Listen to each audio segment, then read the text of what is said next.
Halo semuanya, selamat datang kembali di update analisis kripto harian kita. Hari ini tanggal 19 April 2026, kita akan membedah bagaimana kondisi market yang sedang bergerak di area netral, serta melihat bagaimana data makroekonomi global terus memberikan tekanan pada sentimen investor di seluruh dunia. Mari kita simak apa yang terjadi di balik layar pasar kripto saat ini. Sebelum kita masuk ke pembahasan lebih dalam, perlu diingat bahwa seluruh paparan dalam video ini hanya bertujuan untuk edukasi dan berbagi informasi saja. Kondisi market kripto sangat dinamis dan penuh resiko, jadi harap selalu lakukan riset mandiri sebelum mengambil keputusan apapun. Beralih ke kalender ekonomi, kita melihat data penting yang baru saja lewat.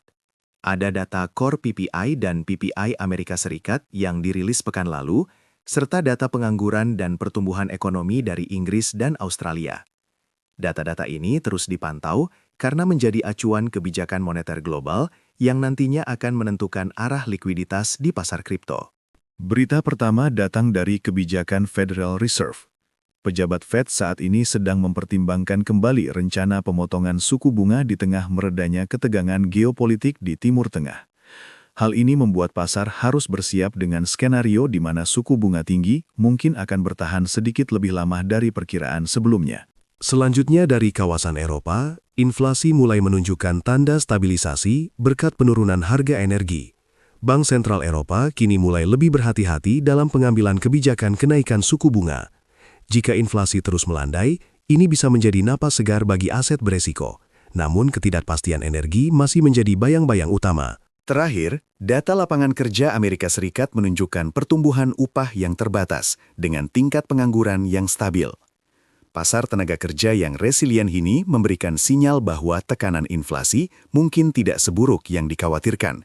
Namun di sisi lain, ini juga membuat Fed tidak terburu-buru untuk melonggarkan kebijakan moneternya.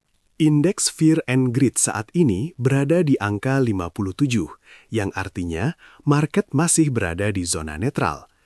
Suasana hati investor tampak cenderung tenang, tanpa ada euforia berlebih, seolah sedang menunggu katalis besar berikutnya untuk menentukan arah pergerakan harga yang lebih pasti.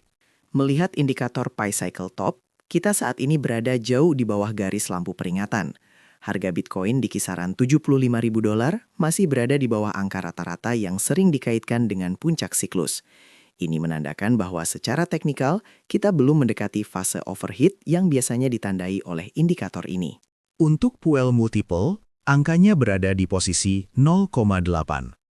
Angka di bawah 1 ini menunjukkan bahwa pendapatan penambang saat ini relatif rendah dibandingkan rata-rata tahunan mereka. Secara historis, fase ini biasanya merupakan fase akumulasi yang cukup menarik sebelum siklus kembali bangkit.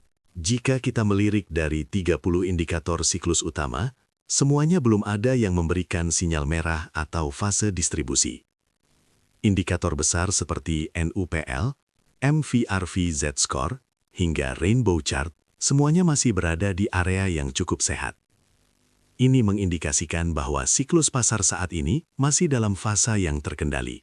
Demikian update analisis kita untuk hari ini. Sekali lagi, konten ini dibuat hanya untuk tujuan edukasi dan bukan merupakan arahan posisi. Terima kasih telah menyimak sampai selesai. Semoga informasi ini bermanfaat bagi perspektif market Anda hari ini. Sampai jumpa di pembahasan berikutnya.